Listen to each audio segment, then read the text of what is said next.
আপনি যে জায়গায় আছেন, আমার মনে হয় প্রত্যেকের এই জায়গা থেকে একটু চিন্তা ভাবনা করা দরকার যে আমার সাথে প্রাইমারিতে যে পড়তো সে আজকে রাস্তা ঝাড়ু দিয়ে বেড়াচ্ছে, অথচ আল্লাহ আমার এমপি মন্ত্রীর চেয়ারে বসিয়েছে। এরকম মানুষ নেই? তো এই চিন্তা করেও তো অন্তত তার জায়গা থেকে ভালো ভালো কাজের আঞ্জাম দেওয়া যায়।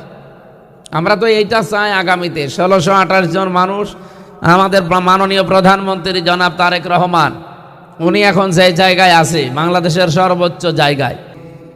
এখন আমার প্রশ্ন হচ্ছে, উনি লেখাপড়া যেভাবে করেছে, যেখানে করেছে, ওনার সাথে যারা করেছিল তারা কি সবাই আজ ওনার ওই চেয়ার পর্যন্ত আসতে পেরেছে?